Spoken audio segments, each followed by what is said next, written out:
Hello friends, welcome to TS diary. இன்றைக்கி chicken chukka எப்படி செய்யலான்னு பார்க்கலாம் வாங்க. அதுக்கு நான் 2 தக்காளியை வந்து நல்லா கட் பண்ணி மிக்ஸி ஜாரில் போட்டுக்கிறேன். அது கூட கருவேப்பிலை, 2 டேபிள் ஸ்பூன் அளவுக்கு மிளகாய்த்தூள், 1 டேபிள் ஸ்பூன் அளவுக்கு மல்லித்தூள், 1.5 டேபிள் ஸ்பூன் அளவுக்கு நம்ம ஜீரகத்தூள் ஆட் பண்ணிக்கலாம். இது கூட 1/2 டேபிள் ஸ்பூன் அளவுக்கு மஞ்சத்தூளும் ஆட் பண்ணிக்கோங்க.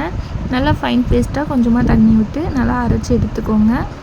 இப்போ பேஸ்ட் கன்சிஸ்டன்சியில் கிடச்சிருச்சு. இப்போ நெக்ஸ்ட் வந்து ஒரு மண்பானையில் வந்து நான் தேவையான அளவுக்கு நல்லெண்ணெய் ஊற்றிக்கிறேன். ஒரு 2லேருந்து 3 டேபிள் ஸ்பூன் அளவுக்கு நல்லெண்ணெய் ஊற்றிக்கோங்க. இல்லை பட்டை, நட்சத்திர சோம்பு, ஏலக்காய் இதெல்லாம் போட்டுக்கலாம். இது கூட கிராம்பு 2, சோம்பு வந்து ஒரு ஸ்பூன் அளவுக்கு ஆட் பண்ணிக்கோங்க.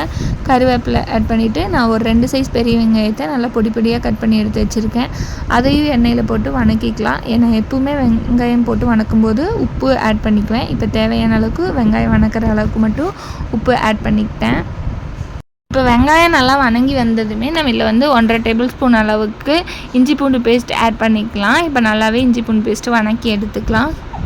வெங்காயம் வந்து நல்லா எண்ணெய் பிரிஞ்சு வணங்கி வந்ததுமே இல்லை நம்ம அரைச்சி வச்சுருக்க அந்த தக்காளி பேஸ்ட்டையும் ஆட் பண்ணிக்கலாம். நல்லா மிக்ஸ் பண்ணி விட்டுட்டு அந்த மிக்ஸி ஜார்லேயே தண்ணி ஊற்றி நான் மிக்ஸ் பண்ணி ஆட் பண்ணிக்கிறேன்.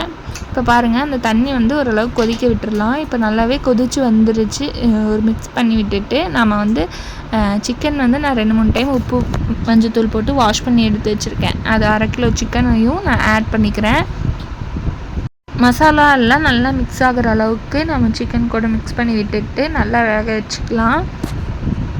ஒரு பிளேட் போட்டு மூடி வச்சு நல்லாவே வேக வச்சுடுங்க. ஒரு 20 மினிட்ஸ்க்குள்ள நல்லாவே வெந்து வந்துடும். அப்பப்போ எடுத்து கிளறி விட்டுட்டே இருங்க. இந்த சிக்கன் சுக்கா வந்து நம்மளுக்கு சாப்பாட்டு கூட, சப்பாத்திக்கு அண்டு தோசைக்கெல்லாம் செம காம்பினேஷனாக இருக்கும். நீங்களும் ட்ரை பண்ணி பார்த்துட்டு எப்படி இருக்குன்னு கண்டிப்பாக கமெண்ட் பண்ணுங்கள்.